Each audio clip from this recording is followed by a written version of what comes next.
G'day everyone, welcome to episode 12 of the Spud Fit podcast. I'm your host Andrew Taylor. Last year I ate nothing but potatoes for the whole year and I lost a lot of weight and got healthy and dealt with my depression and things like that. And it gave me some sort of weird Z-grade celebrity sort of status, which I now leverage to get awesome people to talk to me on a podcast and try to use what these awesome people know and have learned over their lives to help me improve my life even further and become a better person. And hopefully by listening, you guys can learn something and maybe improve your lives in some way too. That's what I hope for anyway. So this is episode 12. Today we're talking with Matt Grils, the tattoo runner, adventures and activism himself. Matt Grils.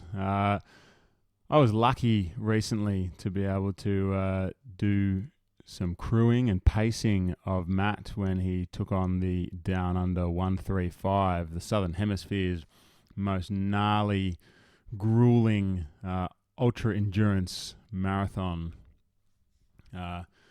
It was a really, really incredible experience. Matt has become a new hero of mine as well as a friend, and I really learned a lot from running with him and watching him perform, and I enjoyed this conversation as well. And it really has, being a part of that Down Under 135 has really changed my outlook on not only what is possible as an athlete and as a person, but just what is possible in life in general. So I hope you guys get as much from this conversation as I did and as I continue to from knowing Matt.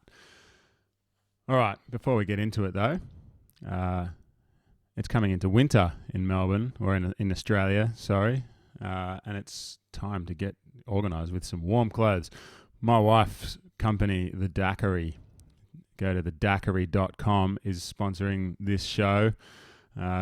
If you want to get yourself into some of the world's comfiest and most beautiful works of art, then you can get these amazing track pants designed by artists, hand screen printed in Australia on organic cotton and bamboo. They're sustainable and comfortable and beautiful. So go and try them on. Get a pair. thedaiquiri.com, DAKKERY. Also, you can follow Matt at thejourneybagara.com, and also just look up adventures and activism online to find more information about Matt. A little bit more before we get into the episode, I'll just tell you how we met. We were just we were talking online a little bit. Matt reached out to me. He was interested in my story. I hadn't heard of Matt until he reached out to me and wrote me a message, and he was interested and supportive of what I was doing, and that was cool, and we got chatting online a little bit. And then he told me that he was coming down to run this crazy race. And a few days later, after he told me that, I was walking with Mandy and I said, hey Mandy, I don't really know this Matt guy very well, but this sounds like a cool race. Do you think maybe is it too forward of me to ask him if he wants me to crew for him? Do you think that would be a bit too much? I don't know him well enough to maybe ask that question. And Mandy said, hey, what does it matter? Just ask. He can, if he says no, it doesn't matter. Just might as well just ask. So I thought, okay, I'll just ask. I'll see what happens. Maybe he'll have me crew for him. So I got home, sat down at the computer, ready to type a message. And what do you know? There's a message from Matt to me saying, hey, I need another crew member. Would you like to crew for me? So that was quite cool. So I ended up going along and doing the crew thing. And like I said, it was really a life-changing weekend. And it was cool to be able to sit down with Matt and have this chat once we finished with the weekend. So have a listen. I hope you enjoy it. And spud up.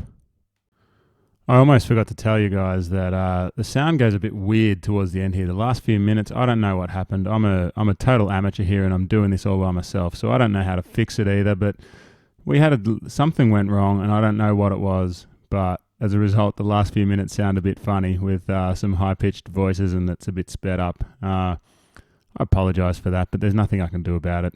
I hope you'll forgive me. Enjoy the conversation. Here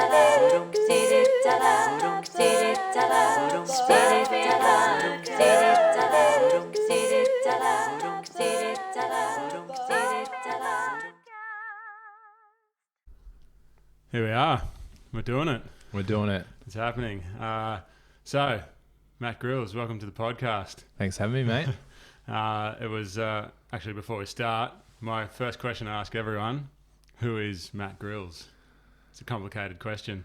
It's a very complicated question. It's ever evolving. Yeah. At present, Matt Grils is probably first and foremost dad and husband, and new business owner, ultra runner, and probably a million other things in between. Yeah. But I guess they're the three sort of main driving forces at the moment. Yeah, cool. That's your priorities. I like it. It is. All right. So you're quite an accomplished ultra runner, as a lot of people know. Probably a lot of my listeners haven't heard of you, I'm guessing. So let's find out a little bit about what makes you you. So you grew up in Bundy, born and bred Bundy's Bundaberg. Yeah, for mate. Bundaberg, sort of central Queensland. It is. For the people that don't know. So what was life like growing up, little country town? How was your childhood? Mate, it was, I guess, pretty standard. I grew up mum and dad. Dad worked a lot to provide for us, and then it was just me and my sister, and went to school in Bundy. Sort of had a pretty standard childhood, played heaps of sport. Yeah. Had heaps of different interests and tried my hand at a lot of different things. I was, loved all sports at school, but out of school sort of really got into sort of extreme type sports, so like rollerblading and different stuff. And so I had, I guess, a pretty standard childhood, apart from the fact that when I was growing up, Dad and I probably didn't see eye to eye much. He liked to work and provide for us, and then I sort of wanted him around a bit more, so we butted heads a bit with that. And as we'll probably get into, our relationships evolved a lot over the years. But my childhood was pretty standard. Mate, Bundy's it was always a very small town feel and not a lot to do there, so I really didn't like it when I was growing up. It's changed a lot. Probably a lot of country kids can relate to that feeling. I've taught in a couple of country towns, and a lot of the kids just, all they want to do is finish school and leave town. Yeah, and that's pretty much what we all wanted to do as well. Yeah. So you said you played lots of sports, and you mentioned rollerblading, which I didn't know until just now. But you don't have the typical look of what people expect of a runner. You do look more like someone who'd be into rollerblading or skateboarding or that sort of thing. So interesting that you had a go at that. Yeah. What other kind of sports are you into? At school, played everything. So up there, rugby league's sort of a big thing I enjoy. But my high school only played union. In the footies, then loved athletics. Basically any type of athletics, basketball, swimming, everything. I wasn't great at swimming, but all the running events I loved. I loved cross country in school, and gave a go at anything. I was reasonably good at most sports except sort of soccer and stuff like that. So I had a crack at everything. Yeah, right. Yeah, it's pretty, I reckon, again, having taught in country schools myself, it's typical of a lot of kids, I reckon, in country towns. There's not a lot to do, so kids end up playing every sport. And probably that's why a lot of our sports stars tend to come from, not always, lots of people come from the city, but a lot of big sports stars tend to come from country towns. Yeah. And it makes sense. So apart from that, like what kind of a kid were you? Were you like, the jock, or what was your attitude to school and life as a kid? Mate, it's an interesting question. I never really fit in with anyone. I was, I guess, from the outside, I sort of was a bit of I don't know if jock's the right word. Because I played sport, I guess there was a bit of that stigma, but you didn't see yourself that way, though? No, not so much. I mean, I was always trying to be different and into different things. I roll with sort of the kids that were getting into trouble and drugs and drinking and partying and stuff. But even though I did that and I sort of rebelled in my own way, I never got into drinking or drugs or anything like that. Yeah. And I think that was just another way for me to be a bit left of center.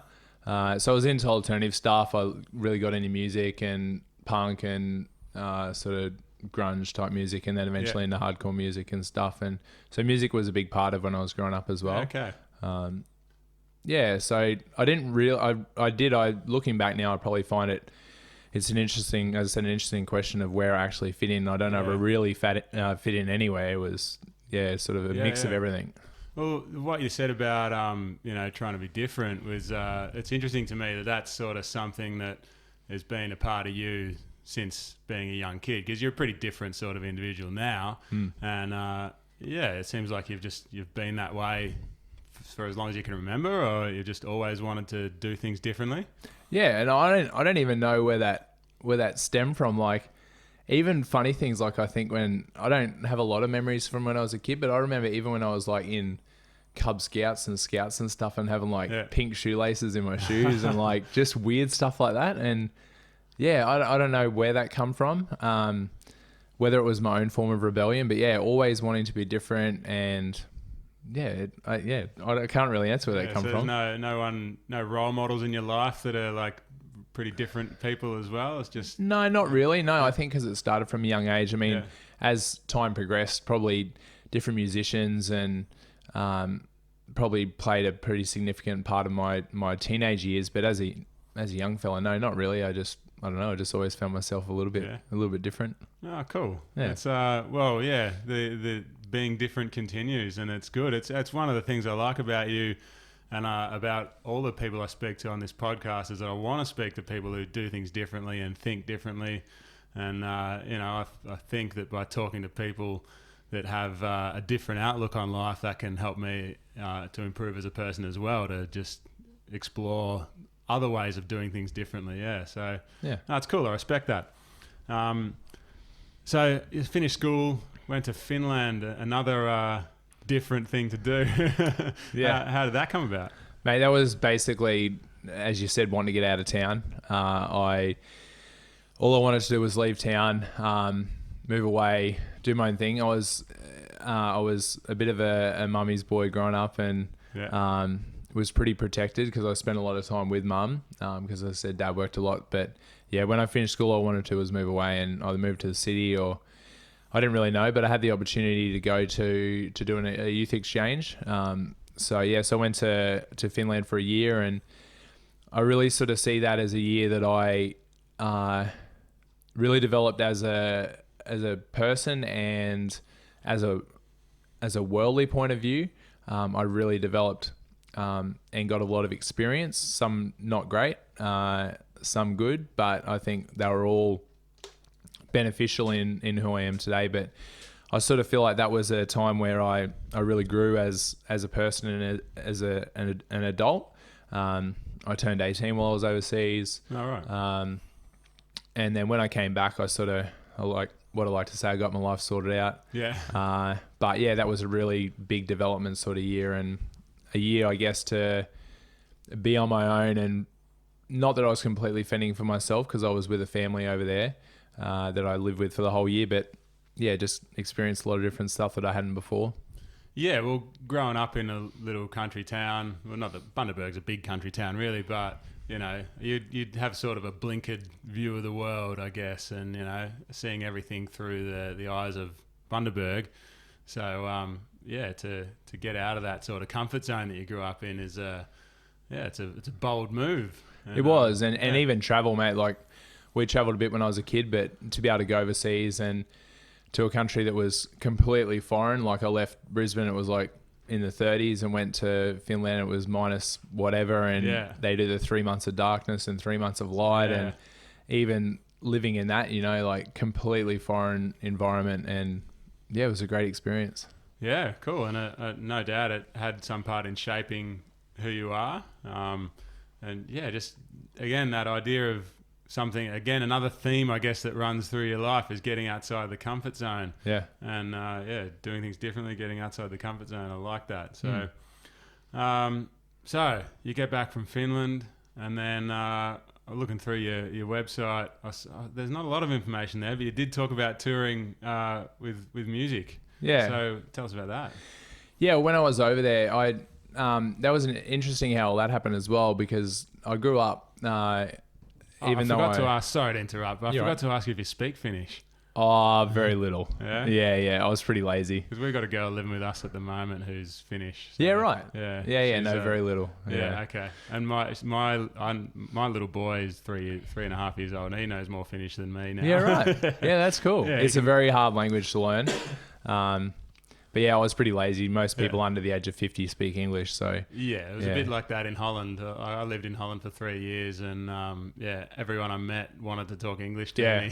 Yeah. Okay, cool. So yeah, back to music. Yeah, so growing up with Mum, we grew up going to church and stuff, and she really tried to lead us down that path, and which was great. She had good intention, but I really wasn't all that interested. And when I went overseas, as I said, I sort of was a good worldly experience, if you want to put it like that. And I probably got up to a lot of mischief that I shouldn't have. Yeah. And towards the end of the year, I'd sort of had this opportunity to join this youth touring band that was organised through a church on the Gold Coast, and to go into schools and play music and just share my life story. And not that it was a big story by that stage, but and I sort of deferred that for a year. And towards the end of the year, Mum was like putting the pressure on, you're going to do this, you're going to do this. She wanted me to do it, and I was like, to be perfectly honest, I remember thinking, I was like, I don't really care about all the church stuff. I just wanted to play music and tour, and I was like, it seemed like a good idea to do that. Yeah.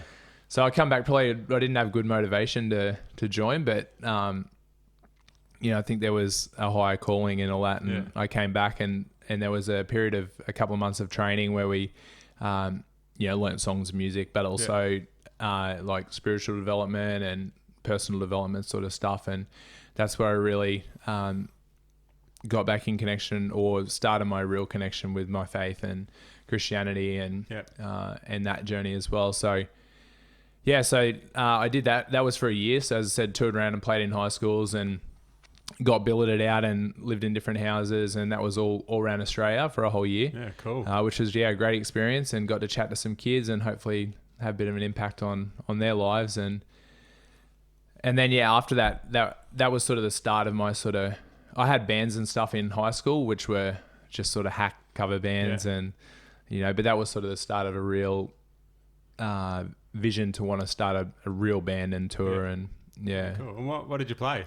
In that band, I was singing and playing a bit of guitar, and and I was sort of the main public speaker. So that was a really good experience too. Just talking to high school kids every day, and all right. And you've mentioned spirituality and your faith, and all. Is that something that still plays a big part in your life today, or? It is, mate. It's it's the most important thing to us. So that should have come before, in the list of things. So we're still actively involved in a little new church in Bargara where I live.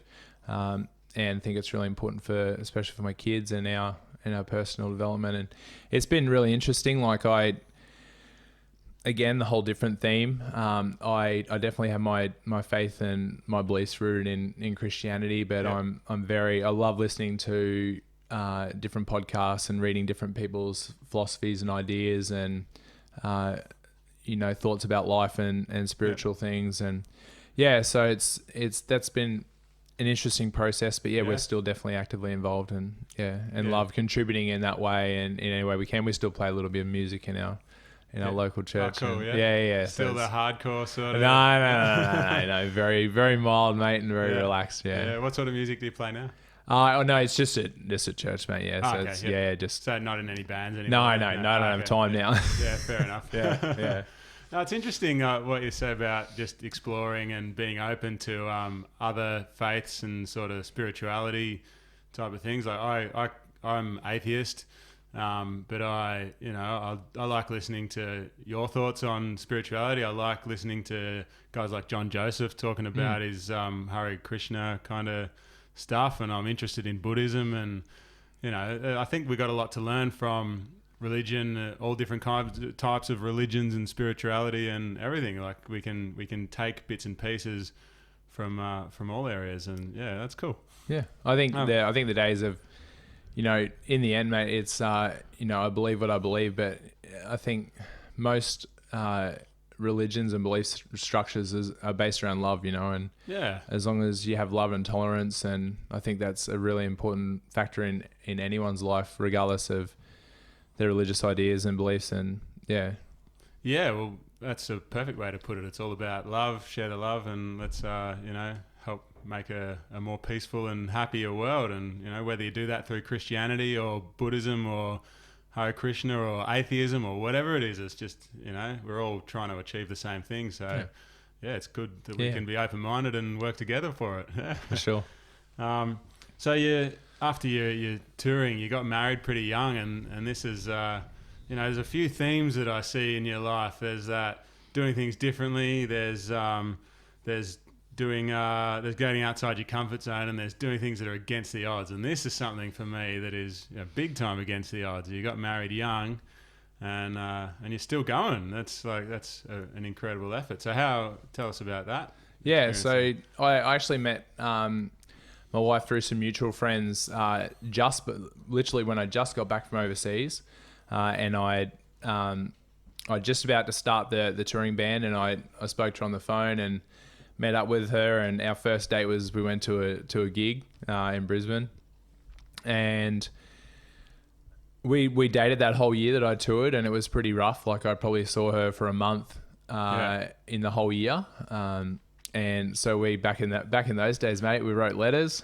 which was really cool. So letters backwards and forwards, and spoke on the phone on the days where you're on caps with phone plans, so it'd be like the 20-minute each night, and then she'd call me, and so we sort of developed our relationship by distance, I guess.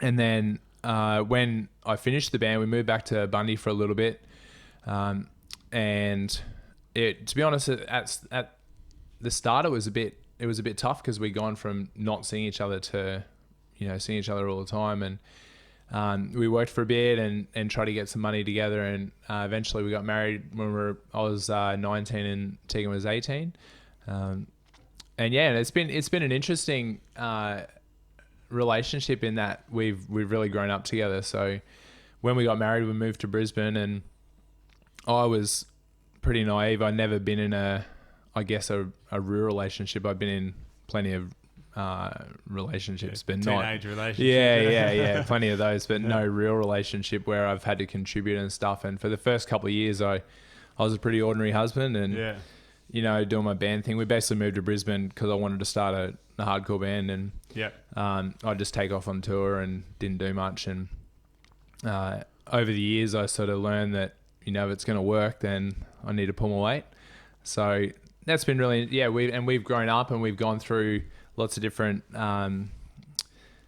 It's like probably like a river, it's going down and through different rocks and good times and bad times, and not that we've had a lot of bad times, but it's been a really interesting process of growing up together, and we've been married for 15 years this year.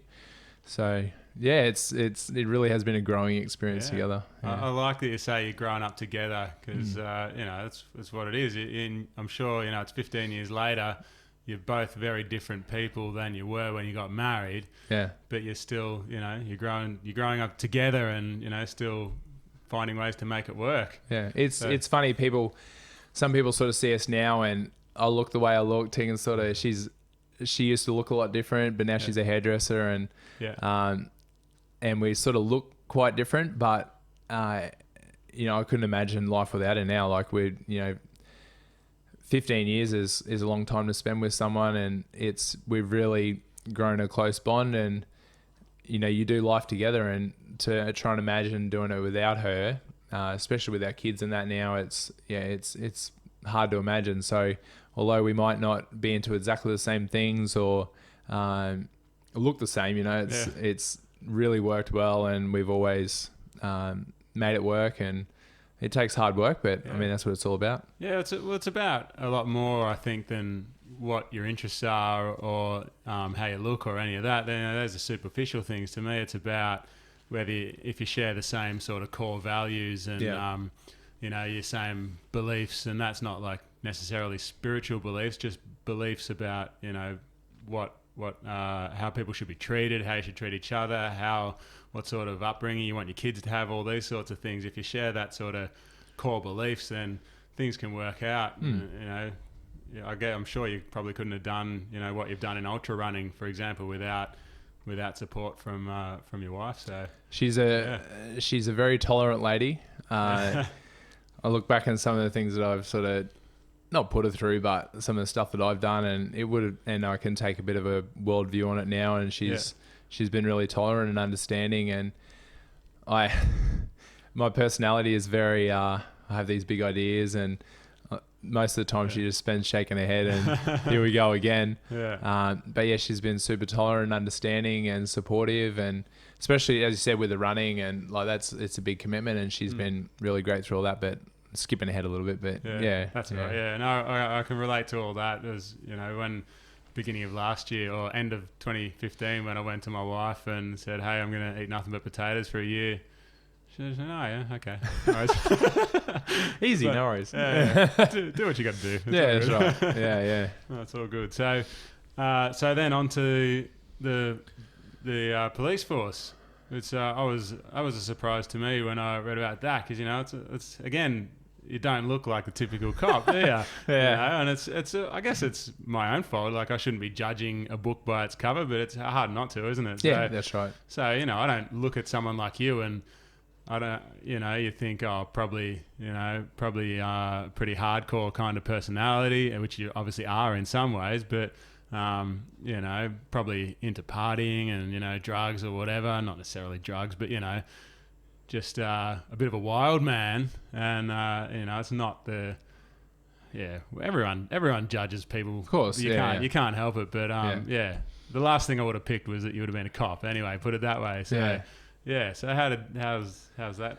Well, probably before that, one of the big parts of life for me was when we did move to Brisbane and I found some guys and started my band there. That was probably a big sort of 5-year chunk of my life that was awesome, man. Like, we moved there and I didn't know anyone, and I just was like, I want to start like a Christian hardcore band. Yeah. What's the band, by the way? Is it anyone I would have heard of? It was called Slain of Myself.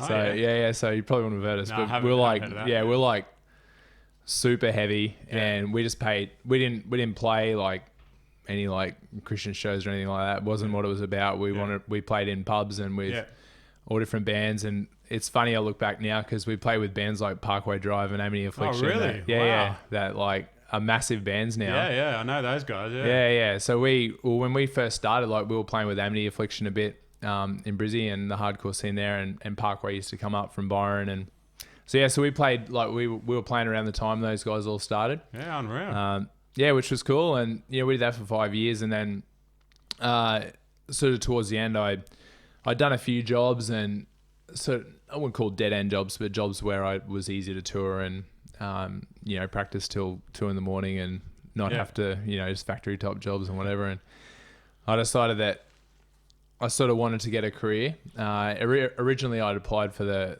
Fireys and got through all the application process, and I'm not sure what even drew me to that, apart from wanting to help people, and this is a bit of a cliche, but to make a bit of a difference, and still something I want to do. But I got through all the process and waited for an interview, and it was just taking too long. It was like a year and a half I was waiting for an interview, so I decided to... Oh, that long? Wow. Yeah. So I was calling every month. It's really competitive to get in the Fireys. It's a big process, eh? Yeah, it's a massive process. Yeah.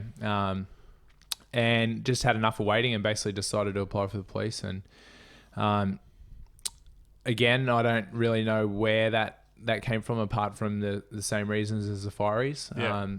Sort of a stable career and something that we were sort of ready to start a family and move back to Bundy at that point, because mum and dad are there, and I sort of saw that as a way that we could do that and have a career, and because I didn't have a trade or anything like that. And is Tegan originally from Bundy too? No, she's from mid-coast New South Wales. Okay. So not too her far family's away down there. Yeah. So I went through the process and got in and worked in Bundy as a copper for 5 years. But it was interesting because I'm covered in tattoos, and you said that stereotype.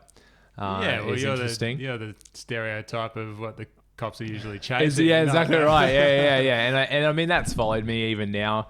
I think my personality, I think I'm a pretty happy and loving guy and whatever. And some people sort of see me, and their initial reaction is, whatever it is. But yeah, for someone who's not quite as open-minded as I like to consider myself to be, it would be hard for people to get past the stereotype of, judging the book by its cover, I imagine. Yeah. So it would have been interesting, I reckon, as a cop, trying to convince people that you're one of the good guys. Yeah, it was. And I mean, I used to wear long sleeves, because by choice, not because I was forced to, but there was a bit of backlash from different people, and it was interesting. But it's really funny when I think about it now, and my wife and I we laugh about it because how did that even happen? Because it's so far from the personality that I am now and the person I am now. But I mean, I enjoyed it while I was there, but essentially I left. I didn't like who I was becoming because of the job. It's as I'm sure most people can imagine. Mate, you're dealing with sort of the 1 or 2% of the worst of society all day, every day. And although I had good people around me and good outlets to try and balance that, it does affect you, and it was affecting the way that I was looking after my kids and treating them, and I didn't like that. I didn't like the shift work was hard with kids because we'd started to have kids then, and so and it's definitely not something that I wanted to do long term, and in turn, because you're dealing with the worst of the worst all day every day, most of the police officers are also very negative and hate the world, and so you're going from a bad situation to a bad situation, and it's pretty rough. So I didn't want to be in that environment anymore. It was a really big decision to leave because I didn't have anything really to go to, but ultimately made the decision to go. Well, it makes sense, I guess, if you spend your days dealing with, for want of a better word, the scum of society, then it would cloud the way you view things, I guess. Another thought I had about you as a cop, you're this guy that likes to do things differently. You're outside the box. I imagine you just, again, it's just a quick judgment of, the limited knowledge I have of you, but I imagine you're probably not someone that deals well with authority. So I don't know, was that something, you got to take orders as a cop? Is that that's a fair assumption, but probably completely the opposite. I've never maybe it's with the way that I look, I like to be able to do what I want, but if it comes in the police, when it come down to it, I respect it 100%, respected the rank, and I used to get really cranky with the guys at the academy that would question when they were told to do something. I'm just just do what you're told. It's not hard. I don't have when it comes to stuff like that, I never had a problem following authority. And when I was in the job, if a senior officer told you to do something, it was, yes, Sergeant, no, you don't ask questions. And so it's a fair assumption, but no, with some things, probably as I said, the way I look at that, I like to be able to do what I want. But when it comes to probably more a matter of respect than anything. I had no problem with that. So all right. Oh, well, that's interesting. It's a nuanced character. All right. So we're moving on to running then. You were in. We had to get there at some point, didn't we? But, it's a bit of a story to get there. So but you're into sports at school and all these different sports that you tried. How did running become the thing? Right. Where did that come from? Yeah, well, as I said, I enjoyed cross country and stuff when I was in school, and any sport involving running. I mean, that's most sports, but I really did enjoy. As I said, I don't remember a lot from my childhood, but I do remember cross country and the hurt and I used to have a good rivalry with one guy at school, and from the same school, or from the same school. Yeah, we used to compete quite hard together, and so I remember that. But when I was in the band and different stuff, I really got into the gym and put on a significant amount of weight and got pretty big. I saw a picture of you after you'd finished your first marathon. You're a very different looking bloke there. So I got up to 103 kilos of pretty much ball and muscle, and but even while I was going to the gym, that would have made you look even more of a scary kind of guy when you got all that muscle on you as well to go with all the tats and everything. It probably helped in the police. Yeah, they used to call me the smiling assassin when I come into the watch house with the crooks, because they'd be carrying on and I'm just smiling away. But side point. But yeah, no. So even when I was in the gym and that, I always liked to run a little bit. It wasn't always easy when you weigh that much, but I always liked to. I didn't see the point of just lifting weights and not being able to run down the street. But yeah, a part of the story with my old man, like we as I said, we didn't have a great relationship growing up, but when I went overseas and started traveling around, I think he sort of started to realize that he needed to probably do some work on our relationship and try and mend that. And I grew up a lot and probably got rid of a lot of those teenage, angry, don't like my dad sort of feelings, and started to change the way that I behaved with my dad and the way that we worked on our relationship as well. So when I was overseas, he actually started to get into running. He's always been really fit as well. He played footy for like 15 years and then touch footy, and he started to get into running. And I respected that. Not that it was something that I ever wanted to do, but for whatever reason, at some point I decided, well, it was actually this year, it was 10 years ago, that I decided that I'd try and do something with my dad, and told him that I wanted to run a marathon, and he made me up a program and trained for my first marathon and nearly freaking killed me. And ran a marathon with my dad in Toowoomba in, I think it was October of 2007. So yeah, so 10 years ago this year. Well, obviously your relationship has changed hugely. Like I spoke to your dad briefly on the phone with Kevy in the car while we were crewing for you at the race a few days ago, and I heard you talk with him on the phone, and so obviously I can tell that you're very close now. So do you think running played a part then in building those bridges? And mate, it played a massive part. Yeah, like as I said, we started to get closer when I got back from overseas. But running definitely played a significant part in us sort of mending out broken bridges or whatever, and getting close together. It gave us a common ground to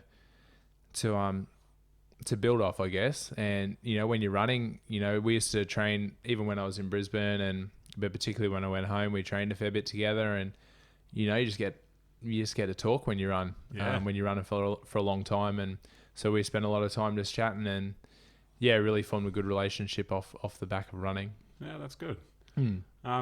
So I find it interesting in your About Me section of your website, the next bit that we get to, you describe as a small hiccup in your journey about this tumor that you developed. And anyway, it seems like bit more than a hiccup to me. So so when it was actually when I just joined the police, so it was sort of a little bit in the timeline. I just joined the police. It was towards the end of my first year. And we'd moved back to Bundy. So I'd started running by that point, and a series of things through the years, and then my doctor eventually picked it up that I through some scans and blood tests and stuff, that I had a pituitary tumor. So basically, like the base of your brain. And it was benign, which was good. But it was quite big, and I didn't even know, but I'd lost peripheral vision on my right hand side. And essentially that type of tumor, if it keeps on growing, it'll send you blind, and it will kill you in time. So even though it was benign, it had potential to go bad. And thrown in the mix, we'd actually fallen pregnant. During that time, we had a lot of trouble, as I've mentioned to you, a lot of trouble falling pregnant the first time, and due to the nature of the tumor, it affects your hormones, and I should have never been able to have kids during that time. So that was a little miracle, our first little daughter. So I found out I had the tumor, and basically they sorted it out really quick and got it removed, and there was a lot of follow up, and still having follow up now years later, but all's been good since. But so another against the odds kind of part of your story to then only a month or two later, wasn't it? You did another run. It was a really scary time in my life, and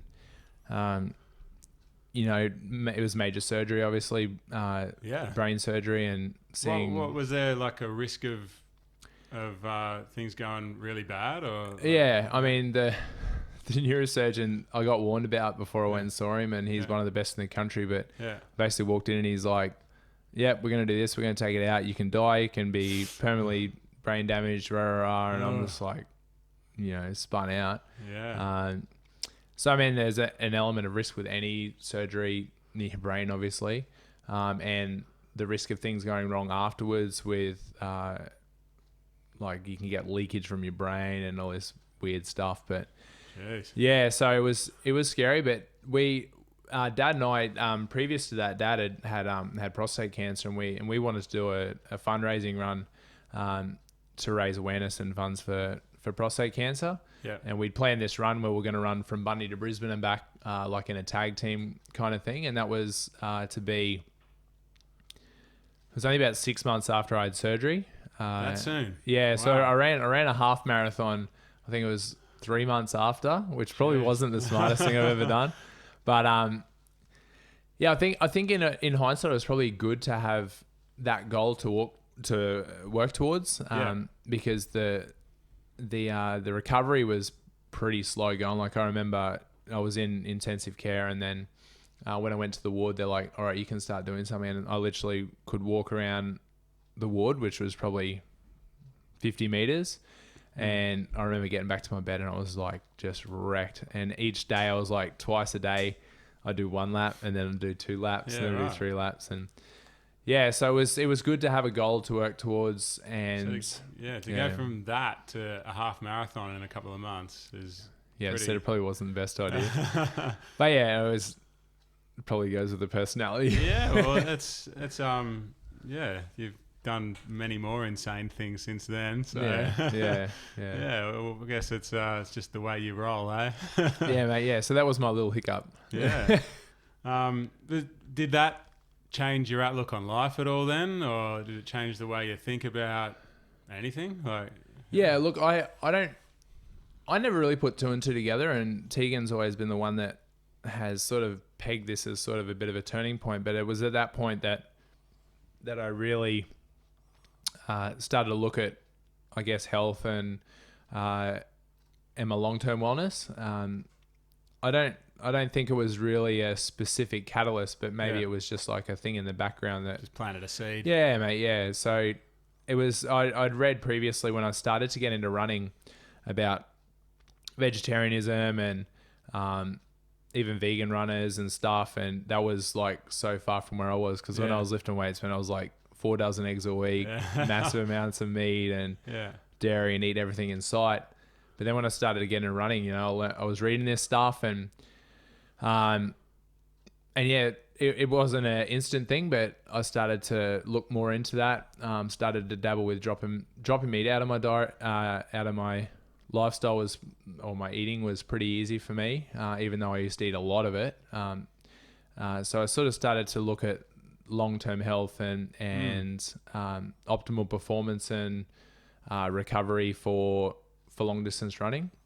And the more that I read and the more that I researched vegetarian, and then eventually I found a vegan diet was sort of, from the research that I did, was the optimal for that. So that health scare probably, as Tegan has said, it was probably the catalyst for that process to really kick off. Yeah, well, that makes sense. Yeah, for sure. So what was the research that you did then? What was it that drove you in this direction of veganism? Oh, it probably just started with, even just reading like Runner's World, and every now and then they'd put a little thing about, vegetarian diet can help. And I know a lot of those statistics and those quote unquote research studies are pretty ordinary, but that sort of, again, that probably planted the seed. And I've always been one to really delve into things that, I think that's quite obvious, to delve into things that I get into, So I just started reading. I mean, I bought books, read journal articles, lots of different stuff. So, all the standard ones with Forks Over Knives and the Engine 2 stuff, and and then started off those.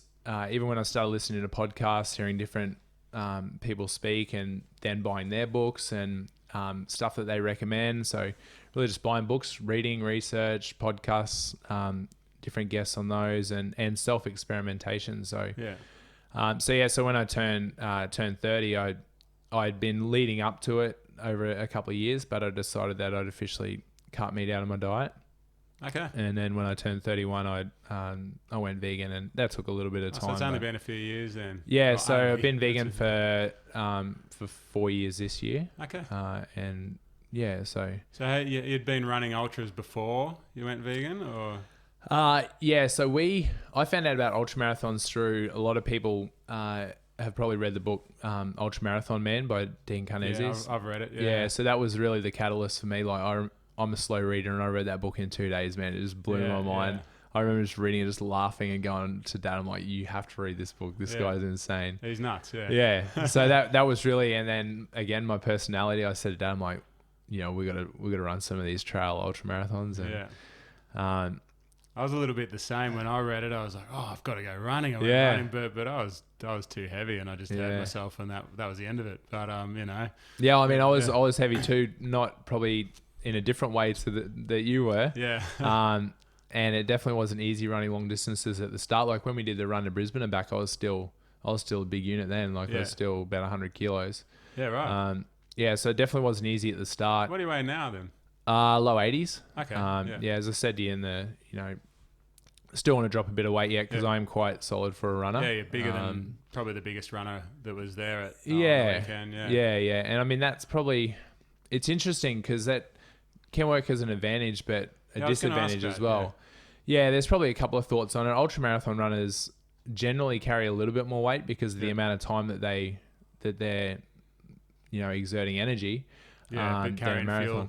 That's right. But obviously the lighter you are, it's like the old cycling thing, power to weight ratio. The lighter you are whilst maintaining your power is ideal. So, especially if you're going up hills like you were on the weekend. Yeah. So I still want to lose a bit of weight yet, but that's sort of, again, that's been a process. So I forgot what the question was. No, it's all right. I've forgotten too. I've got off track. Sorry. Yeah, no, that's all good. As long as we're talking, it's all good. Yeah, that's right. So, did you notice like performance improvements or recovery improvements or anything like that? Well, I guess you must have because you stuck with it. So, what was that? So originally, I did get into it for selfish reasons. It was basically for health and for athletic performance. So I definitely noticed a difference with the recovery. I used to get a lot of particularly hip, because I was heavy as well, a lot of hip pain, and just recovery seemed to take a long time. And then when I dropped meat from my diet, I really noticed a recovery difference. Like it was a lot quicker. And then when I went vegan, it was a bit harder for me because I have a real sweet tooth. So dropping dairy was really hard, with chocolate and cheesecakes and all that nasty stuff that I probably shouldn't have been eating anyway. But yeah, so it wasn't, I did notice some difference. One big difference I noticed is I'm a bit fluey at the moment, but I used to really suffer with sinus and sinus problems, and they basically all went away when I stopped having dairy. So there were a couple of big differences. My reasons for staying vegan now have probably evolved, but originally it was for health and for performance purposes, and reading about guys like Scott Jurek and amazing. 7-time Western States winner, on a vegan diet, and so I know there's different trains of thoughts now, but I think if you can do things in a sustainable way and still perform, then why not? Yeah, well, I was blown away on the weekend that so many of the runners there and the support crew and everything were vegan. Like probably at least half the people I met and saw running were vegan. Yeah. And most of the food that was at the aid stations was vegan. It was like, I couldn't believe it. I was sure that it was going to be like a mostly paleo kind of community. Yeah. But I know there are vegan ultra runners, like you mentioned, Scott Jurek, and obviously yourself, and there are others around. But yeah, I just felt like it would probably be, if there was going to be any sort of dietary, thing that most people did, I thought it would be paleo for sure.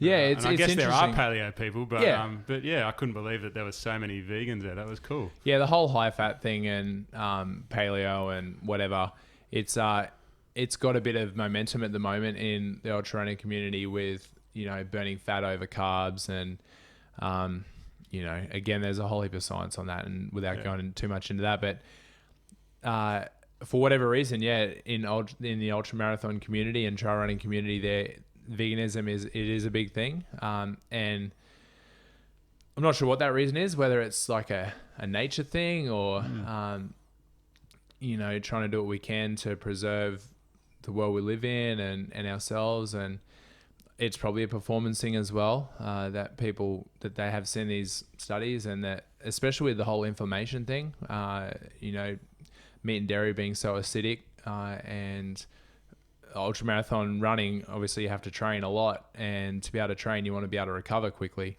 So if you reduce the amount of inflammation in your body and acid, then that's only a good thing. So and it was a little bit exceptional there.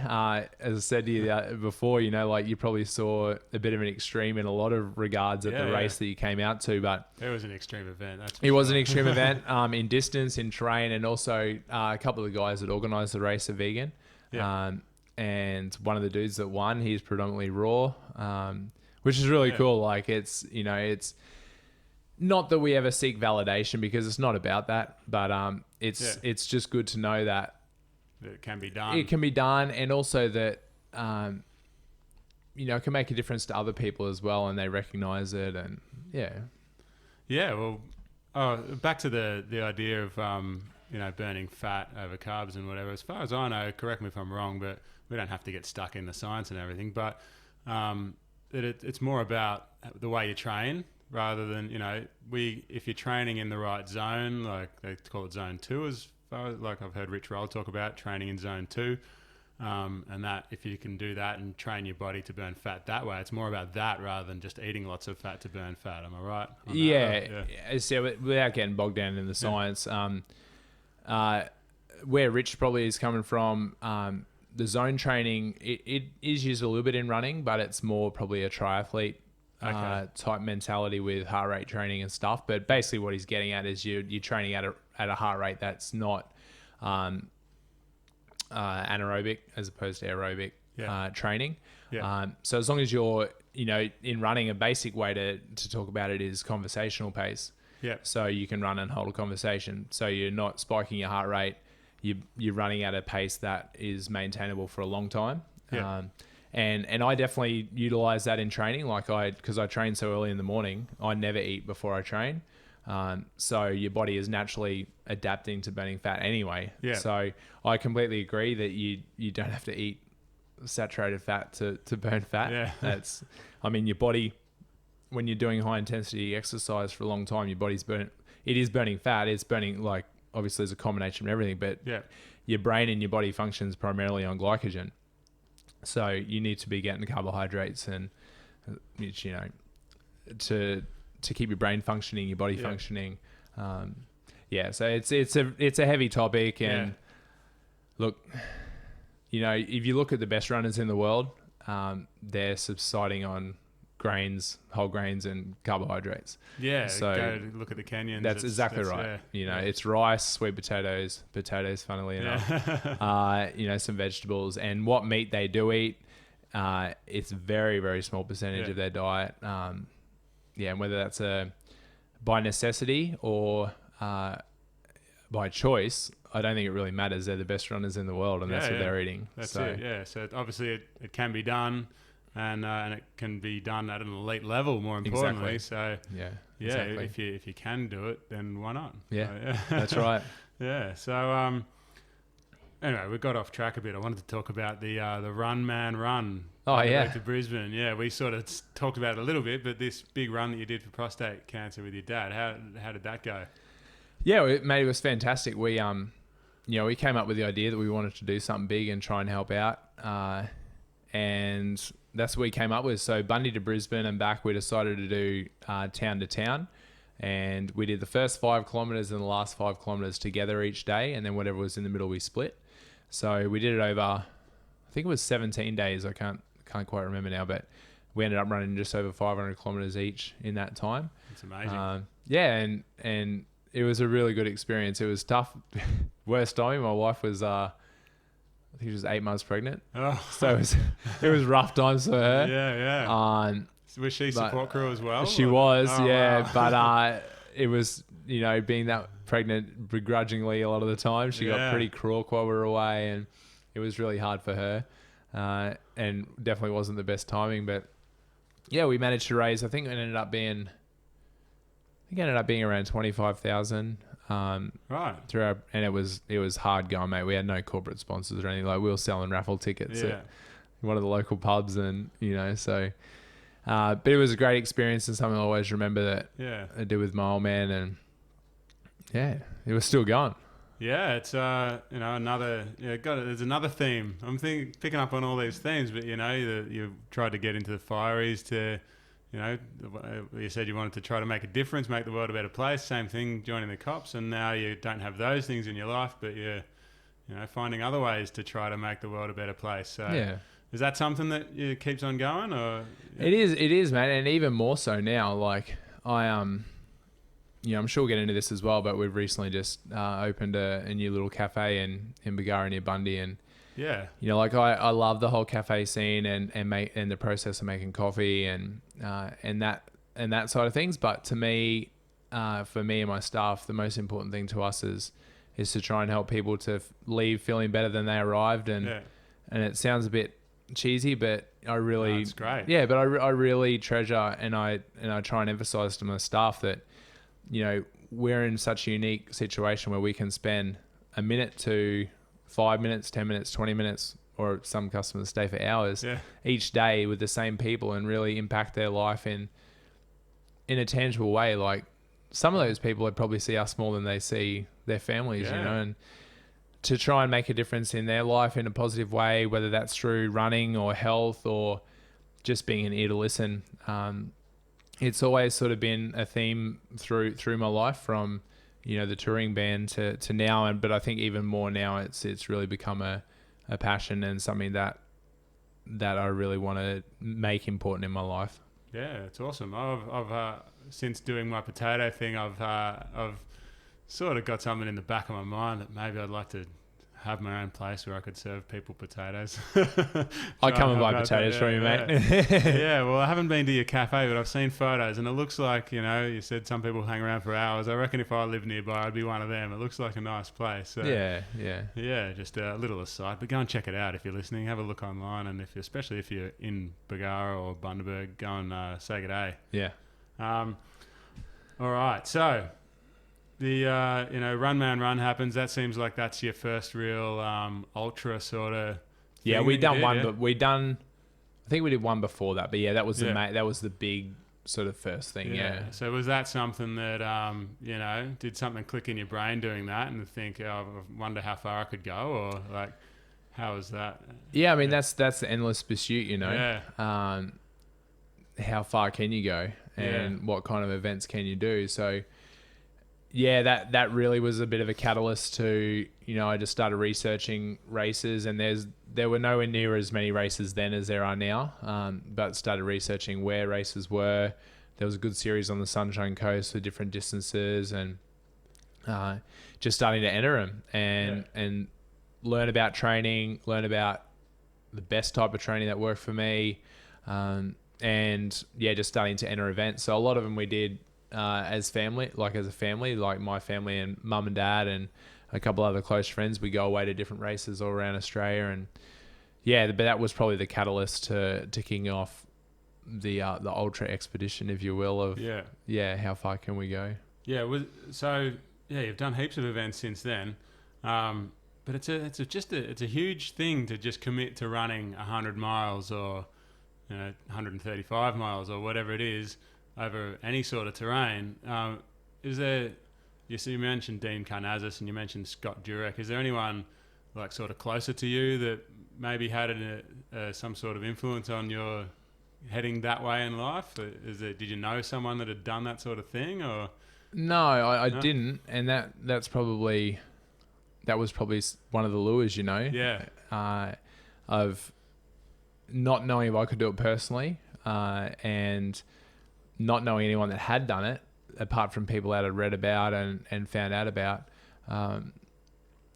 So it was really a self-driven, and finding these new events and these new terrains, and it was a real, and still is, but it's getting harder now that I've done quite a few events. But when you start, every event is an unknown, and you go into them and you do your best as far as training and preparation goes, but you never know if you're really going to finish.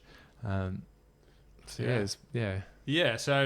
that leads perfectly into my next question, actually, because it sort of seems like a point in time came where even ultra marathons were maybe not enough. Possibly. So this Super Slam or Grand Slam, so this is a pretty big deal. It went south, but it was. I have two different. Before you start, what is the Super Slam? It was just something I created. Yeah. So I have two different sort of avenues that I go in with my running. So there's the organised races, which as far as organisation and turning up are easy because you do the training, you pay your entry fee, you turn up and do it. And then I have all these other ideas and adventures that I plan, which is self-organised, as the Run Man Run event was, as the Super Slam was, and as the run in November I did was, but just creating either a series of races or expedition type runs that maybe haven't been done before or really push sort of my boundaries. So the Super Slam was an idea that I come up with, was 4 100 mile plus events in 4 months. And again, the timing wasn't good because we basically, long story short, we were looking for a location for our business for a year and found one and got the keys at the end of November, which was 3/4 of the way through what was to be the Super Slam. Okay. So I finished the first race. I was pretty dusty. I had some trouble with nutrition in the first race, but finished. The second one went very bad. I ended up in hospital with... Oh, that was that one? Yeah, that was that one, yeah. Tell me about that, Yeah, and then I'd sort of decided after that, because we were opening the shop, that I wouldn't do the fourth event, but still wanted to do... I had a bit of a dream for a couple of years to have a crack at doing 200 miles, which is 320 kilometers, and so I ended up doing that event. Ridiculous. In November I started on my birthday and ran from my doorstep, literally walked out my front door and ran to the Sunshine Coast. So it was 320 kilometers in one go. So that was just another, the Super Slam thing. It's just an arbitrary thing that I come up with to see if it was possible. And unfortunately I didn't get it done, but I've got many ideas of other stuff like that I want to do. So it's just major respect from me to even contemplate having a crack at something like that. It's just it's mind-blowing. So and then of course that leads us to the event that you came down here for, and I remember a few weeks, I don't know how long ago it was, maybe a couple of months ago, was the first time you messaged me, and we had a few little chats and stuff, and then I knew you were coming down for this down under 135 mile race, and a bit over a week ago, I guess, I remember I was talking to my wife in the afternoon, thinking, Matt's coming down for this race, and we've never met before. I've spoken a little bit through online messaging, and he seems like a good guy. I wonder if it'd be like too forward of me to just say, oh, hey Matt, do you need an extra crew member? I thought, do I know? Maybe I don't know him well enough, I was probably overthinking things, but anyway, I had that conversation with my wife, and she goes, just ask him, it can't hurt. So I thought, all right, I'll write him a message tonight and I'll see. And anyway, I opened up Facebook to write you a message, and there was a message from you asking me if I wanted to be on the crew. So that was pretty cool. And so thanks for asking me. Yeah, of course, man. Thanks for coming. Yeah, so how was that event then? First of all, you're an ambassador of the event, so can we talk about that first as well? So Tegan always gives me a hard time because I randomly get a list.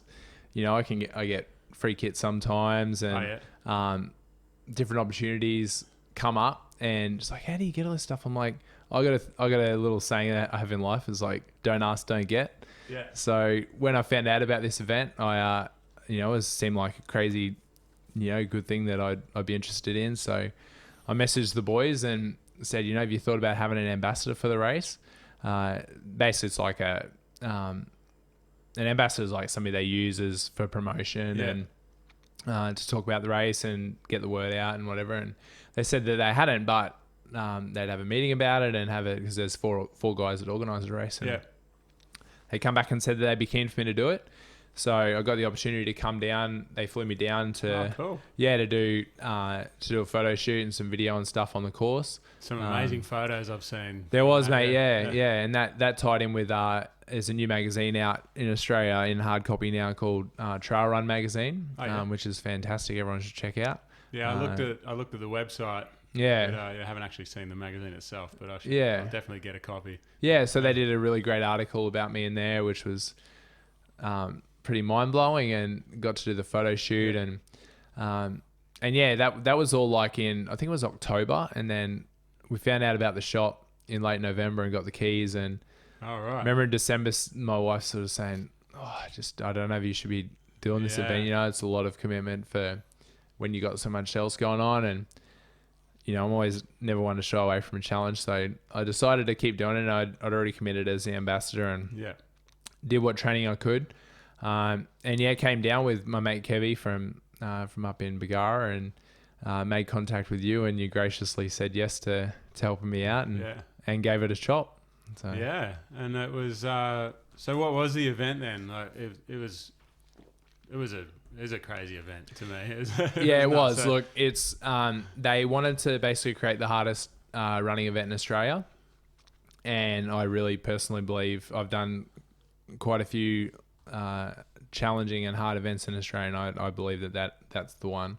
Yeah. So it was 135 miles, which is 217 Ks, about an hour west of Melbourne in a national park out there with I think it's about 8,000 or 9,000 meters of climbing over the event. Close enough to climbing Everest. Yeah. Of Everest. So I mean, there are other events with similar sort of climbing, but the extra challenge in this event was how technical it was, how tedious some of the trails were, and just super challenging. So they certainly did their job of making one of the hardest the hardest event in Australia, I think. Yeah, well, I've not run any ultras myself, and I've never even been to witness one until the weekend, and it was just mind-blowing how hard things were. I remember I was probably 50k or so in. We caught up with you, and you sat down for a little snack and a drink, and your calves, like major cramping in your calves, and you're not even a quarter of the race done yet. And you weren't the only one suffering. Everyone was suffering, and just to see the amount of pain people were in, both mentally and physically, and just to keep going was incredible. And I know you didn't finish the race, which obviously you're a bit disappointed in, but I don't think it should be, because it was just incredible to witness. So I mean, to give people, it's really hard for people who don't run, or even some trail runners that may have run simple trails, to get their head around sort of how difficult it was. But I mean, in comparison, I've run on trail up at the Sunshine Coast. I've run 50k in like 4 hours and 35 minutes, which it's not super fast, but it's not a slouch time either. But in this event, the first 50k took about 11 and a half to 12 hours. Yeah. And it was, and that was going reasonably solid too. So it was incredibly challenging. Mentally, we'll probably get into this, but due to starting the shop and the first 3 months being, I didn't get a lot of sleep in the first 3 months, and I was waking up at 3 o'clock in the morning to train, and just not ideal mental preparation either, with my mind on other things. Fair enough with the shop. I probably wasn't in the right mental space to be tackling something so large. It takes obviously a lot of mental strength to get through something like that. Physically, I probably could have got through based on my previous running experience. I didn't do quite as much training as I would have liked to, but in the end, it was probably the mental game and also my stomach went south and could barely eat or drink anything for about 5 or 6 hours. So yeah, pulled up stumps after 18 hours and just shy of 90 Ks, I think it was. So, yeah. So you think you'll be back to have another crack? I think so. I said to you and Kevy, like, I like really difficult events, but I usually like a little more running. Yeah. And there wasn't a lot of running in that. It was a lot of really hard hiking and trail finding and bushwhacking, but I don't like things beating me either. Yeah. So yeah, I'd really like to come back, and it's a kind of event. Anyone that's heard of the Barkley Marathon in America, they've tried to sort of create something similar to that. Yeah. And it's a type of event that people could come back to for a couple of years and not finish. It's that difficult. So yeah, look, I don't like things beating me, so I think I'll be back next year for sure. Yeah, good to hear, because I want a crew for you. Yeah, yeah, you'll be able to pace a bit further this time, mate. Yeah, well, who knows? It definitely has got me thinking about what could be possible for me to do in my life, whether it's running or kayaking or who knows what. It's just, you can't help but challenge yourself, I think, and challenge your beliefs about what's possible after witnessing what I witnessed on the weekend, for sure. We were just talking about that, we went out for some brunch, as you call it, down here in Melbourne, and just talking about that, regardless of what it is, whatever your sport or in life in general, but finding where that comfort zone ends and what your limits are, and I think it's an endless pursuit. And that's what's so great about endurance events, and whether you get into your kayaking again or running or long distance scootering, mate, who knows? There's an old mate, there's a skateboarder around Australia, like I saw that. Yeah. So, I think that's what's so great about endurance events. You never know where your limits are, and I personally don't know if we ever reach them fully. It's just a pursuit of finding how far we can push ourselves and where we can go. Yeah. So how do you find the limits then? You say you haven't found your limit, but like I said, you were sitting down, having a little drink and trying to get some food into you without much success, and your calves were cramping and your muscles were doing crazy things that I haven't seen before. and a mere mortal wouldn't have dealt with that, and you got up and did another 50 Ks after that. So how does that happen? How do you get your mind around getting up and taking one more step, let alone doing another 50 Ks when you're in the obvious pain that I saw you in? Yeah. Like what goes on in your head for that to happen? I think a lot of that comes through training. I learned from one of my favorite runners, Anton Krupicka, like it's about the daily grind, just waking up every day. And you don't feel like it every day, but getting up every day and running and taking one step and getting out the door. And I think another strength of mine, I think, is I don't overthink things. So, to me, generally it's like, if you think about how far you've got to run or how hard the course is or whatever, you'd probably never do it. Whereas if you just think, all right, I've just got to take this step, I've just got to get through this hill, I've just got to get to the next aid station, just breaking it down into little portions, I think that really helps. Like when I did the 200-mile event, like you think about, like I don't like driving to the Sunshine Coast. So, like you think about it like that and you'd never do it. But if you just think, I've got 3 or 4 days and all I've got to do is keep moving, and enjoy this experience. And, it's not going to be easy, but at the end, you're going to have a pretty cool story and probably learn some good life lessons along the way. I think that you just break it down like that, then you never know what's possible. Yeah, well, I can relate to that. Obviously, it's a totally different thing. But, at the beginning of my year of eating only potatoes, it was a really daunting thing for me to think that I'm going to eat only this for an entire year. It was mind-blowing to me to think that another 365 days I'm still going to be eating this. Yeah. So I tried to just forget about that and just think about, I'm just going to eat it for my next meal. That's an endurance event in itself, mate. Yeah. Well, a very different kind of endurance event, obviously. But the point is that I can relate to what you were saying about there's no point worrying about what's going to happen 200 miles down the road. Yeah. Just think about the moment that you're in. Exactly right, yeah. And being present. Yeah. And so you said that the lead up wasn't good for your mental state.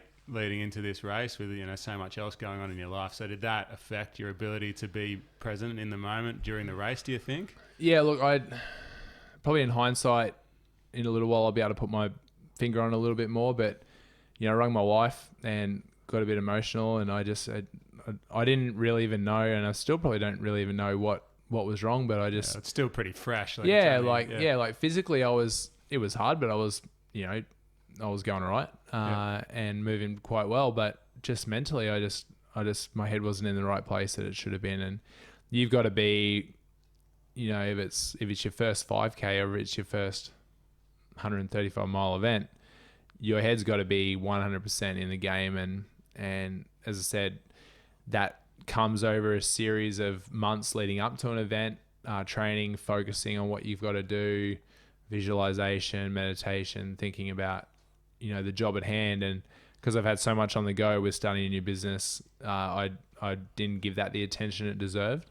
And that, I think, probably just on-flowed to the event and probably contributed to that lack of mental clarity to get the job done. So, yeah. Yeah, and an event like that, it's so mind-blowingly hard that, you know, to me, it seemed incredibly mentally tough on the day. But, you know, I guess if it's 1 or 2% off, that's enough to mean, you know, that it's just, you're at the extreme level here. And if you're only working at 99% of your mental capacity, then you're probably not going to get the job done. So, and I probably didn't give starting a new business the credit it deserved either. Yeah. Like, people were saying to me, you know, you're being too hard on yourself. You know, this is a big endeavor, and because I always like taking on challenges. That's an ultra marathon in itself. And I probably didn't give that the credit it deserved, and the energy that it took out of me. And I've never ever gone into an event without 100% focus. And, you know, I was focused on the event. I never start an event without the intent of finishing, but I've never been in an event where mentally I just was not there. So it was an interesting place, and it is really disappointing. You know, I woke up the day after and I wished I was still out there, and you know, everything's good in hindsight when you've had a shower and you had some sleep. But and it sounds silly, but you know, you almost feel unvalidated. You know, I did 18 hours of out on the trail, and you're like, oh, I don't deserve to be sore, and you know, like, but it's silly, you know. But when you don't get the job done that you'd hope, that, you know, it's hard to swallow, but it is what it is, and I'm glad that I made the decision, as disappointing as it is, but it was the right decision at the time. Yeah, well, that's important. I think that you feel comfortable with the decision you made, because that was something that personally I thought it was the right decision at the time too, but it was a worry to me that you would be disappointed the next day, and you know, you can't win everything. That's and when my stomach went south, mate, like that was probably in the back of my head as well, getting crook in the race in October last year and being in hospital, and I don't want my kids seeing me like that, and you know, I want to be laying in a hospital in Melbourne with my family and still at home, and so that was probably a bit in the back of my mind. And I knew that my body was starting to go the way that it went when I got crook in October, so it was the right decision. No, that's good, and there's always next year. There is. Yeah, so my wife actually had a question, because I told her when I got back, I told her about the run that I shared, that I was lucky enough to share with you, where unfortunately we took a wrong turn. And you got me lost, man. We got back on track pretty quick. Yeah. But we ended up doing 16, 17 Ks instead of 10. But anyway, what's a few extra Ks between friends? Yeah, that's it. But I just told her a little bit about the conversation that we had, and, you know, part of me wishes we just recorded that conversation and just make that the podcast. But anyway, I like having a chat while I'm running, but me and my wife sometimes go running together, and she just likes to be quiet and run, and we still have a good time. We run next to each other, and we just every now and then we talk for a minute or two, but other than that, we just run quietly, and I'm fine with it, and she's fine with it. But she felt like that if she was doing an event like this, then she would just want to be quiet and go inside herself and just try to block out the outside world entirely. And she thought it was interesting that that wasn't well, at least when I was running with you, that wasn't what you wanted to do. So is that normal for you, or what do you think? Is it a distraction thing? Do you like to be distracted while you're running, or how does it work? Yes and no. I like being present and in the moment and thinking about what you got to do. But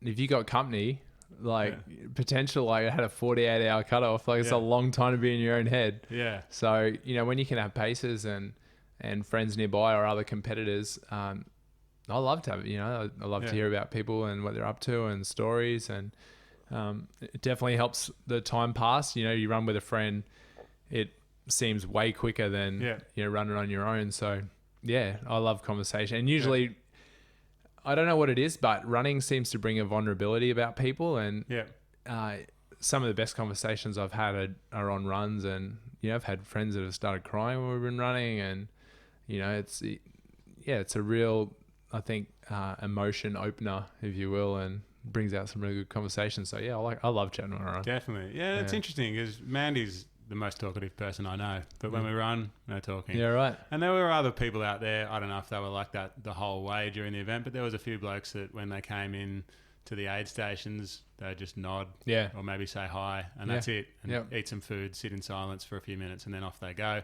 Yeah. So everyone's different. Hey? Each to their own, Yeah, so let's talk about your training then. We should probably wrap it up pretty soon, but what does training involve for you? You said, you get up early, and with the shop, things are different. So maybe let's talk about ideal training, what your ideal training sort of day or week would involve, and then how you adapted it to your having a new business and that sort of thing. Yeah. When do you talk? Okay, we'll pause it and we'll get back to it in a sec. All right, we're back. We're back. So, your training, what your ideal training week is like, and, what you do, because I think people are going to get value from, you struggled having a new business, trying to fit everything in. So how you make it work in a tough situation, and then also what your perfect training week would be. Yeah. So everyone has a little bit different ideals on training. I personally think if you run a long way, you've got to be training a long way, and you've got to have some serious miles under your belt. So I've always been what they call a high mileage trainer. Generally, it ebbs and flows a bit depending on the event that you're working towards and where you are in your training cycle. But usually I aim for 100 to 160 Ks a week as far as sheer volume goes.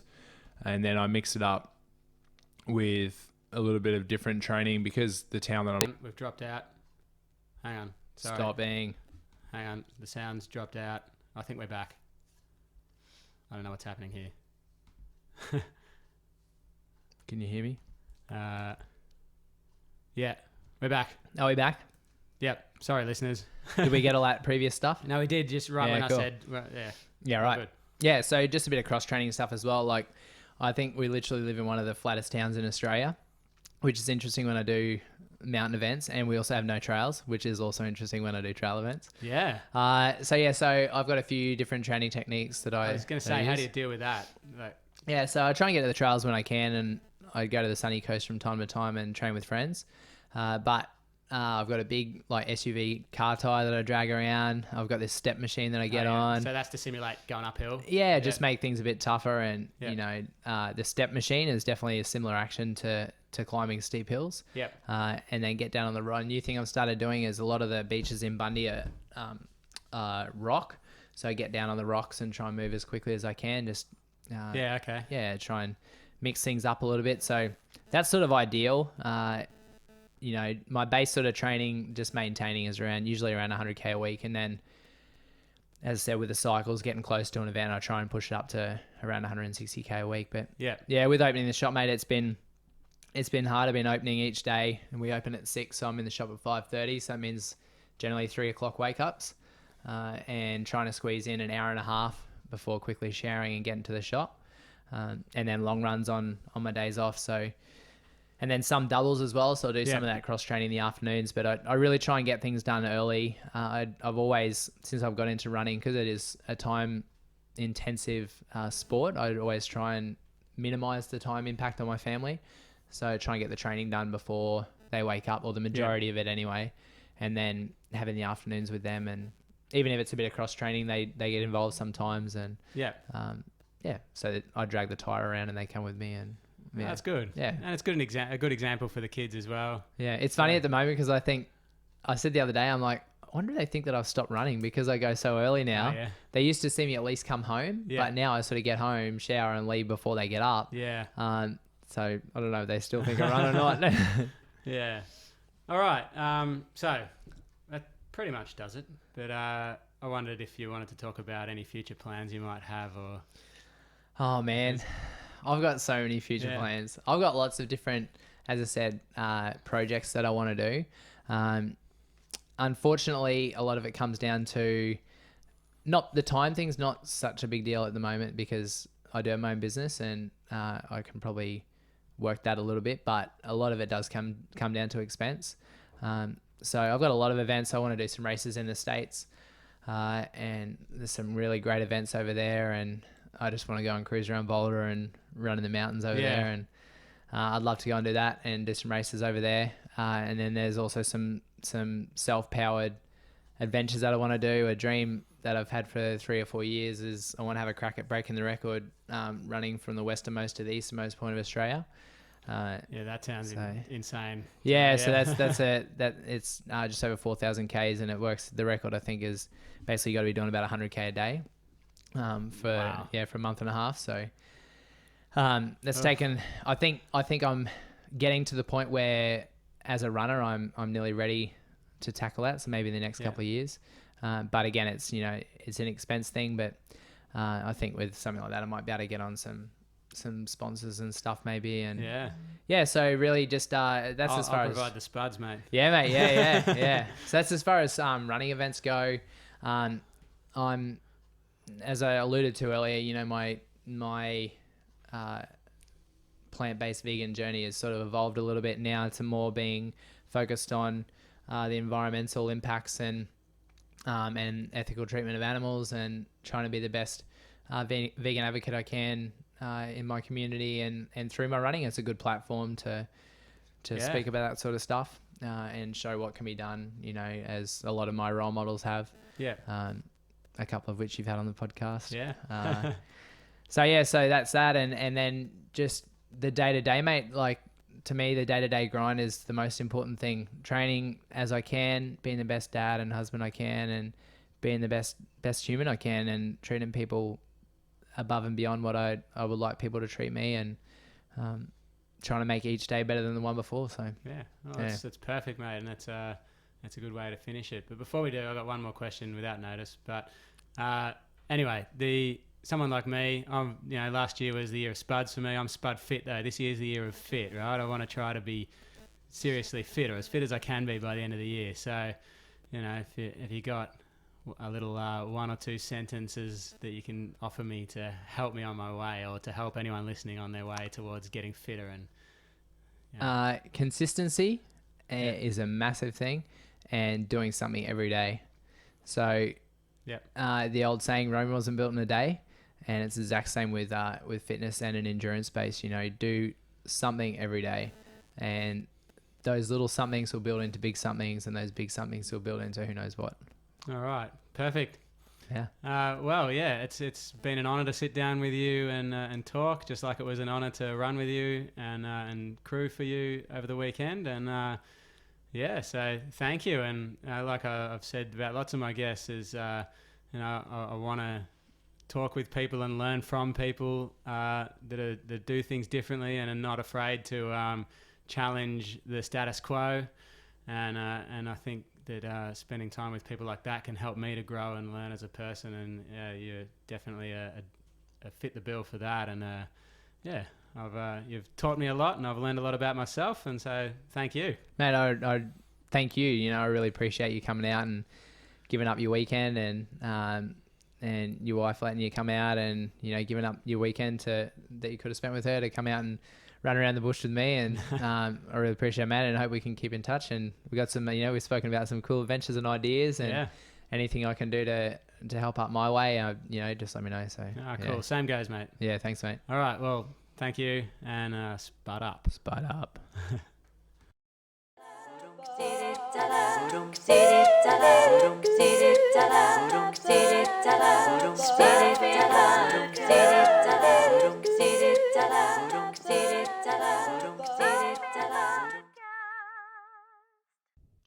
there you have it. Matt Grils, ladies and gentlemen. I'm sure you'll agree, an inspiring individual with has led a really interesting life and has got some wisdom from all these experiences that he's had. So thank you, Matt, for sharing that with us. And thanks, everyone, for listening. Again, if you want to keep up a bit more with what Matt's doing, you can visit his cafe page, The Journey Bagara. Go and visit and have a coffee. You can also find him at Adventures and Activism on all the various social medias. You can go to his website as well. Just look up The Tattoo Runner. Thanks again for listening. Before you go, I'd really appreciate it if you could give me a review on iTunes. Subscribe to this show if you like it. Share it with your friends. That'd be great. Again, check out thedaiquiri.com if you'd like some extremely comfortable and beautiful works of art to wear on your legs and keep you warm over the winter.